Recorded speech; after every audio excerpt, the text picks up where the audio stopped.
Alhamdulillah sehat Pak Budi. Alhamdulillah saya juga sehat. Kita punya pertanyaan nih Ustaz nih, Ya, terkait Ramadan sebagai momen untuk perbaikan muamalah. Ada 10 pertanyaan Ustaz, ya. kira-kira. Em, yang pertama itu tentang hakikat puasa dan perilaku nih Ustaz. Hmm. Pertanyaannya,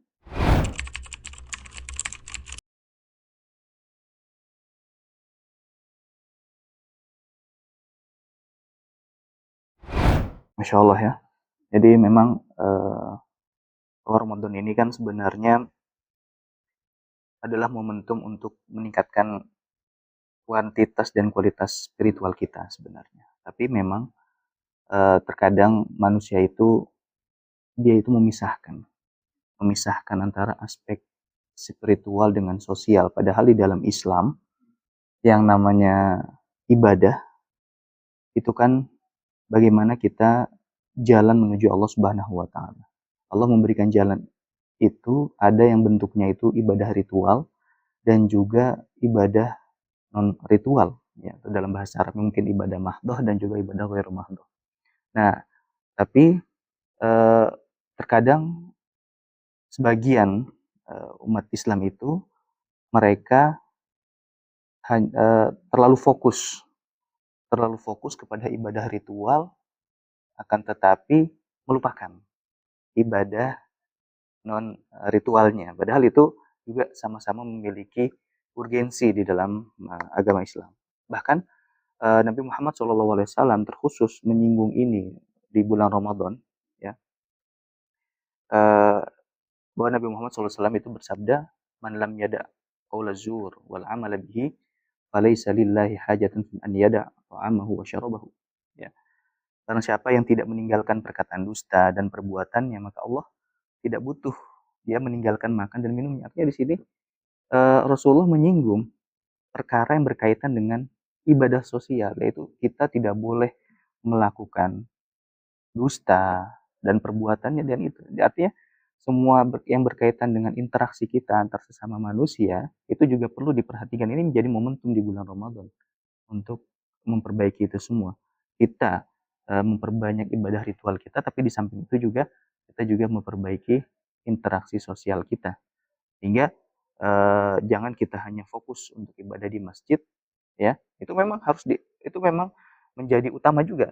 Tapi juga di satu sisi, dan ini tidak boleh dilupakan, adalah bagaimana perilaku kita ini baik di pasar ataupun di tempat kerja kita ataupun di tengah masyarakat kita. Nah, itu juga harus kita perbaiki, ya. Karena kalau misalkan kita puasa pahalanya besar, alhamdulillah. Tapi di satu sisi kita masih tetap menggunjing, kita masih tetap berbohong, kita masih berlaku kasar terhadap orang lain. Nah, ini dikhawatirkan pahala puasa yang besar ini ternyata dikurangi oleh eh, dosa-dosa yang kita perbuat eh, oleh apa namanya antar sesama manusia.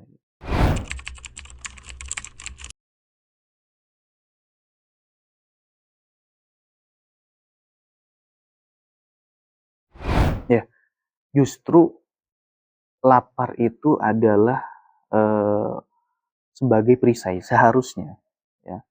Lapar itu sebagai perisai karena dikatakan di banyak hadis ya bahwa as-saumu junnah, bahwa puasa itu menahan lapar itu adalah sebagai perisai, tameng gitu kan. Nah, jadi bukan berarti ketika misalkan kita dalam kondisi lapar, akhirnya justru sih menjadi riyadhah ya, riyadhah kita, riyadhah umat Islam ya, untuk meniti hatinya ya, melatih hatinya supaya dia tidak cenderung emosi gitu kan. As-saumu junnah. Jadi pada intinya adalah puasa adalah sebagai perisai ya. Jadi bukan malah kita meledak-ledak emosi kita, tapi justru harus kita tahan ya. Terlebih lagi tadi kalau misalkan emosi kita tidak kita tahan akan mengurangi pahala ibadah puasa kita.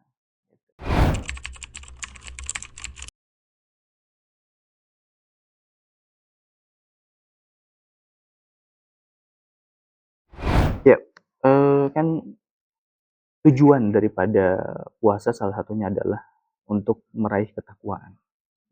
Ketakwaan. Kutiba alaikumusiyam kama kutiba alal ladzina min qablikum la'allakum tattaqun. Ya, diwajibkan atas kalian berpuasa sebagaimana diwajibkan atas umat-umat sebelummu berpuasa. Tujuannya adalah supaya kita memiliki ketakwaan. Nah, takwa ini kan adalah secara bahasa dia dari kata wiqayah. Wiqayah itu artinya penjagaan, ya. Tadi disebutkan di dalam hadis itu puasa sebagai junnah. Nah, di sini tujuan dari puasa itu adalah mencapai derajat ketakwaan, dan ketakwaan itu sendiri tadi kan secara literatur bahasa adalah dia berasal dari kata wiqayah, menjaga. Nah, jadi bahwa puasa itu harus menjaga kita dari perbuatan-perbuatan yang eh, tidak diridhoi oleh Allah Subhanahu wa taala, ya. Kemaksiatan apapun, salah satunya adalah kecurangan dalam berniaga. Bahkan kecurangan dalam berniaga ini mendapatkan kecaman keras dari Allah Subhanahu wa taala. Kita tahu di dalam surat Al-Mutaffifin, ya, bagaimana Allah memulai awal surat Al-Mutaffifin itu dengan kata wailun, ya, celakalah. Nah, itu kalau misalkan kita bahas, ya, di dalam Al-Qur'an itu ketika Allah mengedepankan sesuatu berarti kan itu ada urgensi yang Allah ingin tekankan di kata tersebut, di perbuatan tersebut. Allah mulakan pada ayat itu dengan kata wailun, celakalah. Wailun, wailul lil mutaffifin. Celakalah bagi orang-orang yang dia curang dalam timbang. Al-mutaffifin, alladzina idza iktalu 'alan nas yastawfun. Nah, makanya kalau misalkan puasa kita tidak bisa menjadi wiqayah, menjaga kita untuk hal-hal yang berbuat hal-hal yang tidak diridhoi Allah Subhanahu wa taala, maka apa, ya? Maka puasa kita ini untuk apa gitu. Ya, karena kan memang puasa untuk tujuannya adalah kita menjadi benteng, menjadi penjaga gitu. Dan kecaman dari Allah Subhanahu wa taala keras dalam hal itu. Ya, nggak boleh jadinya kita berlaku curang dalam berniaga gitu ya. Dan apalagi di sini ya kita kan kita tahu ya bahwa puasa itu kita harus meninggalkan hal-hal yang dihalalkan, bukan yang hanya haram saja. Kalau haram bukan hanya di momentum Ramadan untuk puasa saja, ya kan? Tapi di momentum Ramadan ataupun di puasa itu yang haram ditinggalkan udah pasti, apalagi bahkan yang halal. Yang halal saja ditinggalkan, makan minum kan halal, ya kan? Berhubungan badan dengan istri halal. Tapi itu semua harus kita tinggalkan di rentang waktu, apalagi yang haram. Nah, ini kan menjadi melatih kita juga untuk memiliki sifat muraqabah, ya. Mungkin ketika orang yang sedang berniaga, dia melakukan kecurangan ini kan biasanya diam-diam, ya, nggak di depan si pembelinya, gitu kan. Nah, ini rasa muraqabahnya, ya, merasa diawasinya ini kurang, gitu kan. Tapi kita bisa melakukan itu sebenarnya pas puasa. Karena kan kita aja bisa meninggalkan yang halal, dan itu puasa itu kan nggak dilihat ya, nggak dilihat sama orang lain. Dan kita bisa ada rasa mawas itu, merasa diawasi itu, ya, muraqabatullahnya itu. Nah, sehingga ini menjadi momentum juga bahwa kita harus menanamkan nilai ini di perilaku-perilaku yang lainnya. Salah satu tadi, ketika kita jualan, ya, ketika kita bertransaksi, ketika menjual sesuatu, nah itu jangan sampai kita melakukan kecurangan. Ya, kita harus ada sikap uh, merasa diawasi. Ya, walaupun kita nggak ada yang tahu ya kecurangan itu dilakukan si pedagang atau enggak, si pembeli juga nggak tahu, tapi kita harus tanamkan itu sebagai pedagang yang jujur, ya. Karena kalau pedagang itu jujur, ya itu akan diberkahi oleh Allah Subhanahu wa taala dagangannya. Ya, tapi kalau misalkan pedagang itu tidak jujur, ya, bukan, dia cuma dapat keuntungan di dunia, tapi nanti di akhirat dia akan mendapatkan eh, azab tentu, dan juga laknat dari Allah Subhanahu wa taala.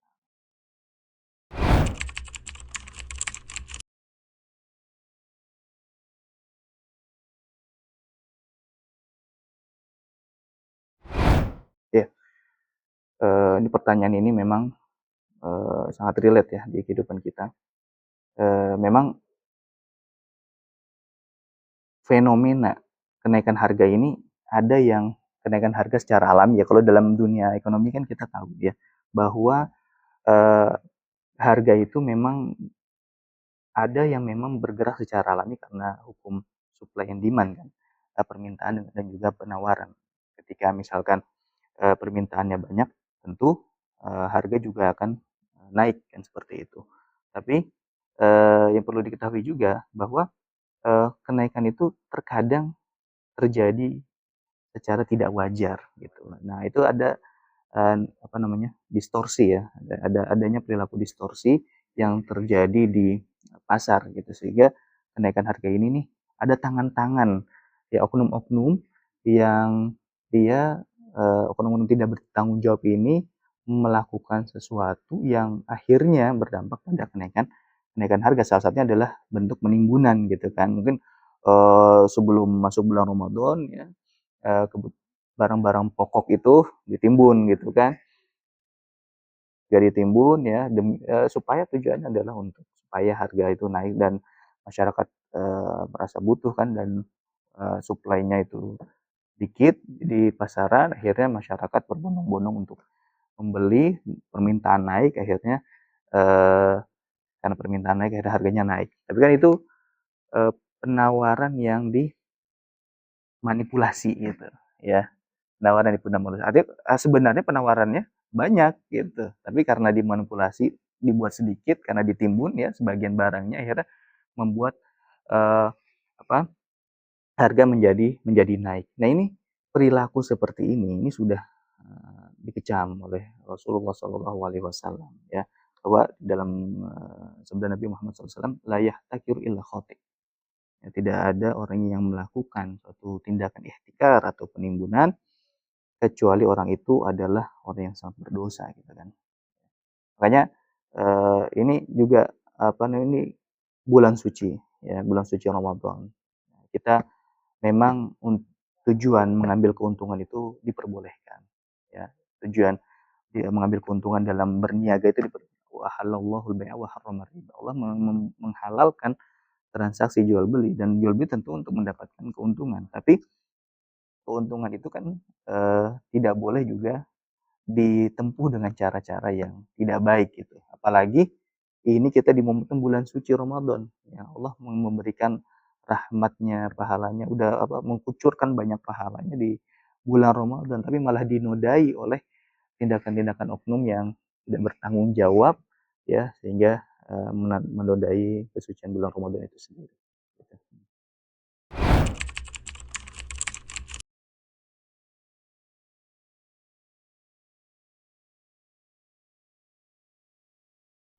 Ya, uh, memang kan bulan Ramadan itu momentumnya itu memang yang paling menjadi titik fokus itu kan ada dua ya. Bagaimana perkataannya para salaf bahwa Ramadan itu adalah tilawatul Quran wa it'amut ta'am.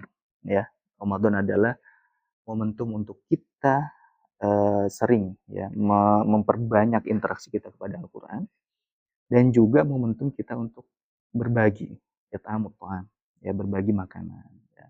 Memberikan makanan bagi mereka yang berpuasa untuk berbuka gitu kan dan man fattara sha'iman barang siapa yang memberikan berbuka ya bagi orang yang berpuasa ya maka dia akan mendapatkan pahala seperti orang yang berpuasa tersebut. Nah, ini kan jadi memotivasi sebenarnya, memotivasi kita untuk saling berbagi. Nah, tapi memang ada poin yang uh, kita nah di sini uh, bahwa kan dalam ibadah itu ya kita sama-sama tahu ya bahwa ibadah itu tidak boleh dicederai oleh yang namanya tidak ikhlasan. Karena kan memang syarat ibadah diterimanya ibadah adalah keikhlasan. Al-ikhlas wal mutaba'ah. Tapi kalau mutaba'ah mungkin dalam aspek ibadah mahdoh. Tapi kalau yang baik muamalah ataupun yang mahdoh itu harus adanya keikhlasan. Karena kalau dia niatnya bukan karena Allah Subhanahu wa taala ya, ini akan membatalkan amalan dia gitu ya. Tapi perlu diperhatikan bahwa memang keikhlasan ini adalah domainnya adalah hubungan antara dia dengan Allah Subhanahu wa taala ya. Maka eh, kita ya sebagai pemberi, nah ini yang perlu kita ingatkan dan juga kita mungkin ingatkan kepada teman-teman kita yang memberi bahwa kita harus menjaga keikhlasan ya. Kita harus tetap menjaga keikhlasan, tapi kita di satu sisi juga tidak bisa menjudge orang bahwa dia mau pamer, dia tidak menjaga keikhlasan dia. Kita juga tidak bisa menjudge karena ini domainnya adalah antara si pemberi dengan Allah Subhanahu wa taala. Nah, apalagi kalau misalkan niatnya bukan pamer, tapi niatnya supaya orang itu tergerak, termotivasi, itu boleh ya. Kan di dalam Al-Qur'an itu in tubdus shadaqati fa ni'mahi wa in tukhfuha wa tu'tuhal fuqara fa huwa khairul lakum. Jadi kalau kalian menampakkan sedekah itu bagus ya, bagus. Karena memang itu untuk memotivasi. Manusia kan makhluk sosial kan. Makhluk sosial. Dia ketika atau pengaruh pengaruh lingkungan itu sangat besar gitu. Pengaruh lingkungan sangat besar. Ketika lingkungan itu tumbuh ya dengan nilai berbagi antar satu sama lain, maka dia pun yang tadinya mungkin eh, jarang berbagi ikut tergerak untuk berbagi gitu kan. Nah kemudian tapi kalau dia mau sedekah dengan sembunyi-sembunyi, nah itu juga lebih bagus gitu. Jadi Islam mengcover dua perilaku tersebut ya, baik sedekah secara sembunyi-sembunyi tanpa menyebutkan nama, misalkan hamba Allah dari hamba Allah, itu bagus juga ya, dan juga tetap juga memuji bagi mereka yang sedekah secara terang-terangan ya, tapi memang tujuannya adalah memotivasi, untuk memotivasi orang lain supaya tergerak bersedekah juga. Nah, yang perlu tadi dijaga adalah memang keikhlasan, tapi ini adalah domainnya antara diri dia dengan Allah Subhanahu wa taala, supaya sedekah dia itu bernilai di mata Allah, bukan hanya bernilai di mata manusia.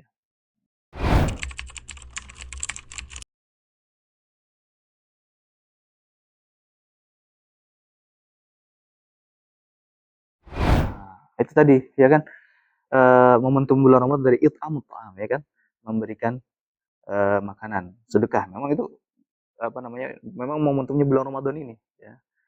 It'amut ta'am, bersedekah ya. Nah, tapi di sini ya.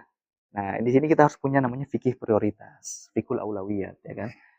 Eh, ibadah pun juga punya prioritasnya, bukan hanya dalam masalah kerjaan gitu kan, bukan hanya dalam masalah muamalat. Ibadah pun juga ada prioritas gitu ya. Eh, misalkan ya hukum hukum taklif ya itu kan ada 5 ya, ada yang wajib ya, ada yang sunnah, ada yang mubah, ada yang makruh, ada yang haram. Wajib ya tentu berbeda dengan sunnah. Wajib kan adalah sesuatu yang kalau nggak dikerjakan kita akan mendapatkan dosa, dan kalau dikerjakan kita dapat pahala. Sedangkan kalau sunnah kan dikerjakan dapat pahala, tapi tidak dikerjakan kita tidak mendapatkan dosa. Nah ketika misalkan kita di sini ya, berbagi, bersedekah, memberikan makanan, ini sunnah atau wajib? Nah, kenapa wajib, Pak? Ya, memberikan bersedekah itu sunnah. Nah, sedangkan membayar hutang, apalagi hutangnya sudah jatuh tempo, sudah jatuh tempo ini wajib atau sunnah lagi nih? Wajib, ya kan? Nah, makanya ketika kita cuma punya uang segitu-gitunya aja ya untuk membayar hutang yang sudah jatuh tempo dan bersedekah, memilih yang mana nih? Nah, ya kan ini ada dua hal yang kontradiksi ya kan, yang bertabrakan nih. Dua maslahat yang bertabrakan. Maslahat yang mana yang kita ambil? Tentu yang lebih utama yaitu yang wajib. Makanya itulah pentingnya kita memahami bahwa dalam ibadah pun juga ada yang prioritas. Jangan sampai kita oh mentang-mentang ini apa namanya momentum memperbanyak amalan sunnah, tapi kita hanya fokus ke sunnahnya saja, tapi tidak memperhatikan yang wajib. Padahal yang wajib itu adalah yang utama. Sama misalkan kayak sholat. Orang misalkan dia fokus pada sholat sunnah, tapi sholat wajibnya ditinggalkan. Nah ini ada yang ketimpangan. Karena gini, yang namanya ibadah wajib bagaimanapun ya, ini pahalanya jauh lebih besar daripada ibadah sunnah. Ya, walaupun ibadah sunnah dia punya apa namanya keutamaan-keutamaan yang disebutkan di hadis gitu kan. Sebesar apapun keutamaan itu tidak akan melebihi ya pahalanya di hadapan Allah Subhanahu wa taala daripada ibadah wajib, ya. Justru ibadah wajib itulah yang harus didahulukan terlebih dahulu. Kalau sudah selesai, baru kita ke ibadah sunnah. Nah, seperti itu. Ya, apalagi ya, Budi, di sini Rasulullah tuh ya menekankan juga di dalam hadisnya ya, matalul ghani zulmun. Orang yang mampu membayar hutang tapi malah ditunda-tunda ya, itu adalah suatu bentuk kezoliman yang nyata. Ya, matalul ghani zulmun. Orang dia punya harta, ya, bagaimana nggak punya harta dia bisa bersedekah kan? Gitu. Nah, tapi dia tunda-tunda nih pembayaran hutang. Itu adalah suatu bentuk kezoliman. Dan ini juga nih ya, banyak terjadi gitu kan. Kita mau di satu sisi mau berbuat kebaikan. Tapi kita tahu ada kewajiban yang harus kita tunaikan. Yang sederhana misalkan bayar sekolah anak. Ya, bayar sekolah anak. Nah, di sini bayar sekolah anak itu ini kan suatu kewajiban ya. Ada hak yang harus ditunaikan. Ya, ada kewajiban yang harus ditunaikan. Di situ ada haknya pengajar, guru, ya kan? Haknya tenaga pendidikan di situ. Sedangkan kita menunda-nunda bayaran itu. Malah kita misalkan bersedekah. Wah, ini ada ada rasa ya, atau tidak ada fikih prioritas dalam hal ini. Padahal yang harus kita dahulukan adalah membayar bayaran anak gitu kan di sekolahnya gitu, atau kewajiban-kewajiban yang lainnya, hutang-hutang yang lainnya yang memang sudah jatuh tempo pada bulan tersebut ya. Nah, kalau misalnya kita sudah selesai dari kewajiban ini semua, barulah ya kita ada lebihan, kita sedekah gitu. Nah, jangan terbalik. Rajin bersedekah ternyata kewajibannya tidak ditunaikan. Nah, itu nanti tidak ada fikih prioritas dan nanti nauzubillah min dzalik kita masuk ke dalam tindakan kezaliman. Seperti itu.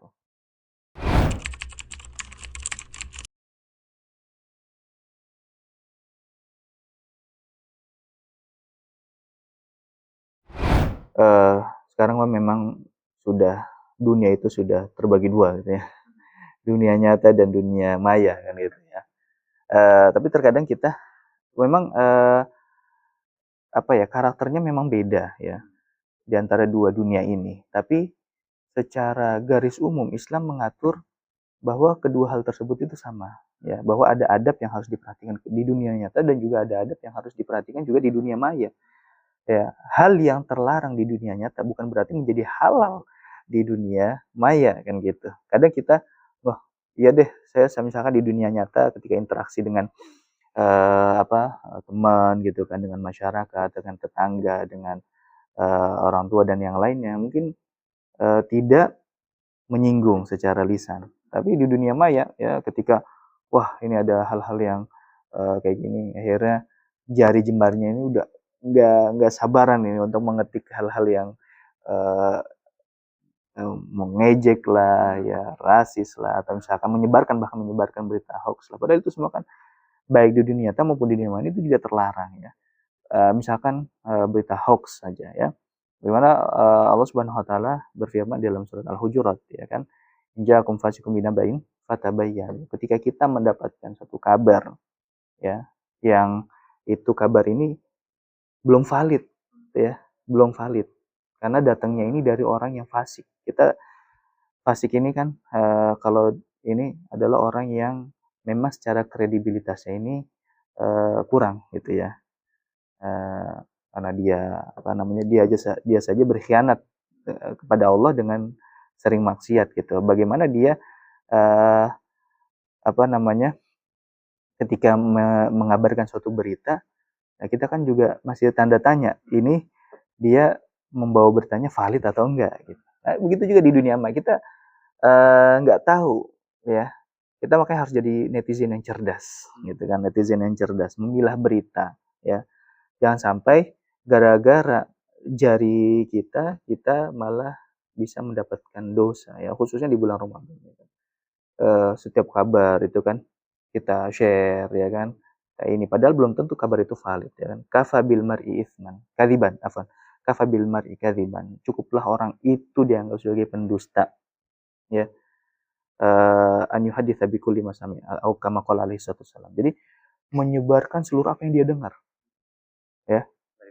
Iya, nggak di-cross check dulu, nggak ditabayun dulu. Bahkan kalau seandainya itu valid, kita juga tidak boleh menyebarkan, ya. Kita tidak boleh, apalagi itu berkaitan dengan aib seseorang, ya, kecuali memang ada kemaslahatan yang harus kita sebar gitu ya. Tapi kalau ini berkaitan dengan aib seseorang gitu, walaupun itu benar ya, misalkan udah terbukti valid nih, tapi isinya adalah gunjingan, gibah, karena berkaitan dengan aib seseorang dan tidak memadorotkan apa namanya kalangan orang banyak gitu ya. Apa yang perlu kita sebar, ya kan? Kita saja belum selesai dengan diri kita. Kenapa kita harus mengurusi aib orang lain kan gitu ya? Aib orang lain. Nah, orang yang tidak menjaga perilakunya ya di dunia maya, ya, ini khawatir kita juga masuk dalam jebakan muflis, ya. Yang kata Rasulullah pernah bertanya kepada para sahabat, siapa muflis itu? Muflis itu kan dalam bahasa Arab itu artinya bangkrut ya. Siapa yang orang bangkrut itu? Para sahabat ngehnya pada waktu itu, ya orang yang nggak punya dinar dan dirham, orang yang nggak punya uang, itu yang bangkrut gitu. Nah, kata Rasulullah, bukan. Orang yang bangkrut itu bukan yang nggak punya uang, ya. Orang yang bangkrut adalah dia selama di dunia itu beribadah banyak, ya kan? Tapi akala malahada, syatamahada, ngejek sana, ngejek sini, gunjing sana, gunjing sini, ya kan, berkata kasar, makan makan apa namanya harta orang lain tanpa hak, ya kan. Kemudian dari situ apa? Nanti ya pahala apa namanya? Apa namanya? Pahala dia akan dialihkan kepada orang tersebut. Kalau misalkan pahala udah habis, justru balik dosanya yang akan dikembalikan. Nah, itu apa namanya rugi bandar kan. Padahal dia sudah capek-capek beribadah di dunia, tapi ibadahnya itu apa? Sia-sia. Iya, sia-sia karena dia secara sosial ini tidak ini ya kan dia berbuat hal-hal yang dosa. Jarinya itu tidak diperhatikan. Makanya kalau sekarang itu bukan hanya lisan. Kalau zaman dulu mungkin lisan yang perlu kita perhatikan, tapi sekarang lisan dan juga tangan, ya kan? Kita setiap hari bermedsos, ya kan? Nah, itu jari jemarinya juga kita harus tahan, ya, tahan emosinya. Apalagi di bulan puasa, ya. Di bulan puasa kita harus lebih sabar, kita harus lebih menahan, ya. Seperti itu.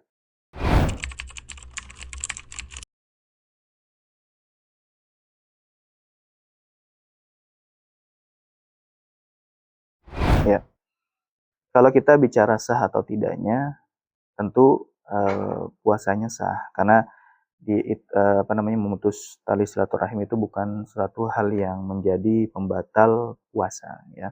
Karena kan eh, puasa itu ya sebagaimana kita ketahui itu kan menahan dari hal-hal yang membatalkan puasa ya, misalkan makan, minum atau berhubungan gitu kan. Nah, jadi itu tidak ada kaitan dengan pembatal puasa. Jadi kalau misalkan ditanya sah atau tidak sah.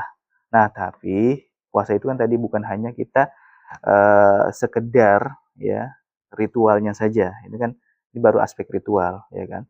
Tapi juga kita perhatikan sisi pahalanya ya. Jangan sampai kita hanya menahan lapar, ya, dahaga, haus ya, tapi kita tidak mendapatkan pahala sama sekali. Ini sangatlah rugi gitu kan. Sangatlah rugi. Eh, kita harus apa namanya? Apalagi pahala menyambung silaturahim itu sangat besar gitu kan. Pahala menyambung kebalikannya juga sama. Orang yang memutus tali silaturahim juga dosanya juga besar gitu ya. Bisa mungkin kita tahan ya jika misalkan ada permasalahan apapun kita dudukkan, kita berbicara ya dari hati ke hati gitu kan. Mungkin ada hal-hal yang kita tidak sepakati gitu kan. Tapi bukan berarti hal-hal yang kita tidak sepakati itu memutus ya tali persaudaraan, tali persatuan di antara kita. Gitu. Apalagi Rasulullah tuh mengecam ya, sangat keras di dalam hadisnya itu, la yadkhulul jannah qati'un. Tidaklah dia masuk surga gitu ya, orang yang memutus tali silaturahim. Nah, jadi seperti itu. Jadi apa namanya? Puasanya sah, tapi di samping itu kalau dia malah memutus tali silaturahim persaudaraan gitu ya. Nah, ini sayang pahala dosanya juga sangat besar ya. Dosa sangat besar, pahalanya juga besar ya. Ya malah nanti takutnya puasanya sia-sia seperti itu.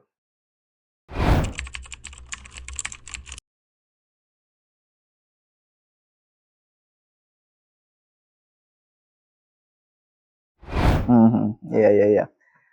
Eh memang di dalam bekerja ya, ini sebenarnya Islam itu sudah sebelum orang Barat itu menggaungkan nilai profesionalisme, di dalam Islam itu sudah menggaungkan nilai itu terlebih dahulu, ya kan?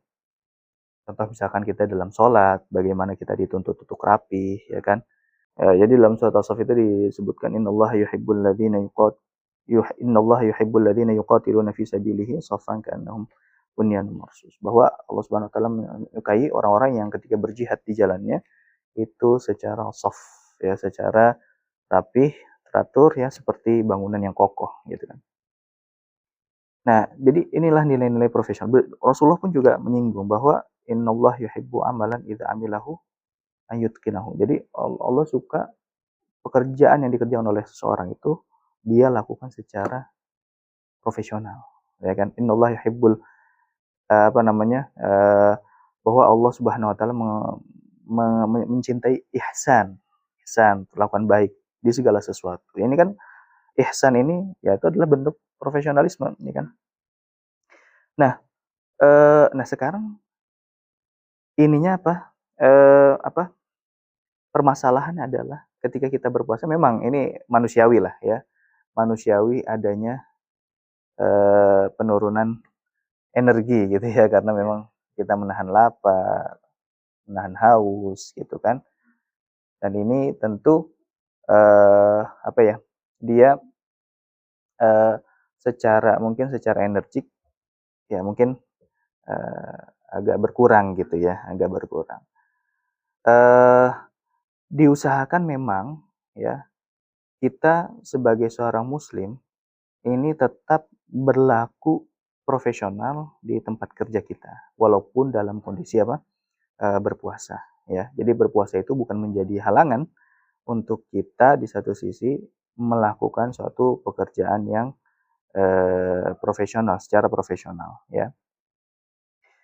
Nah, di sini juga kalau misalkan si pemberi kerja ya, si pemberi kerja bisa untuk win-win solution gitu kan. Misalkan tensi kerjaannya gitu ya. Intensitas kerjaannya misalkan agak lebih dikurangi misalkan selama bulan Ramadan supaya bisa memaksimalkan ya ibadah di bulan Ramadan gitu kan, khususnya yang tidak berkaitan dengan fisik. Nah, ini alhamdulillah gitu kan.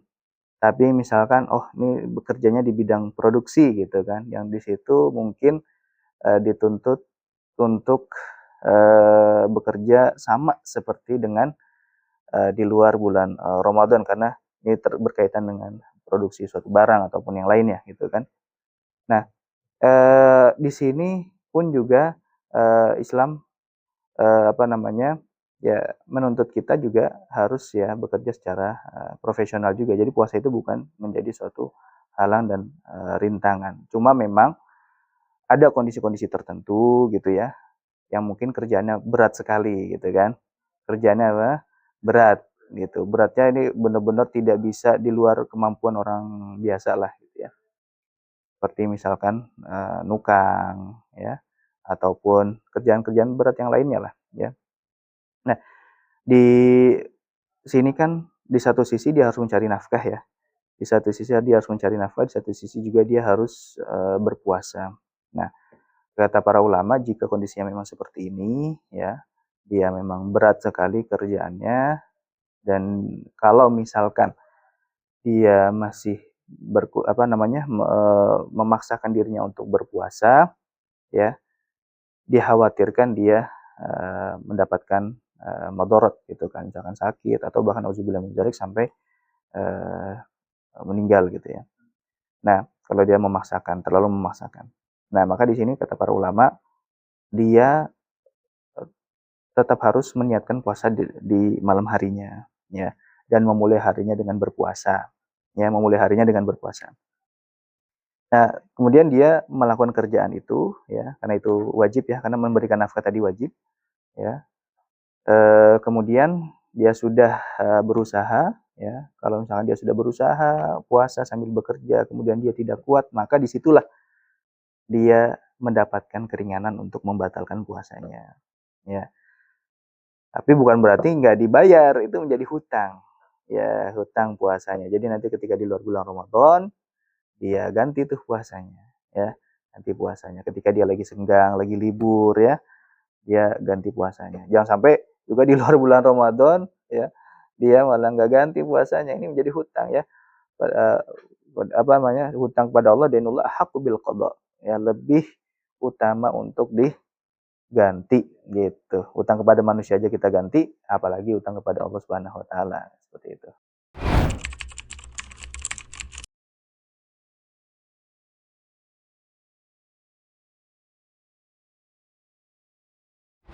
Iya. Jadi memang Ramadan kan bulan perubahan, ya. Bulan perubahan. Kita harus menjadikan bulan Ramadan itu tonggak perubahan, ya. Dan kita harus juga dan perubahan itu apa? Tadi dimulai dari diri sendiri.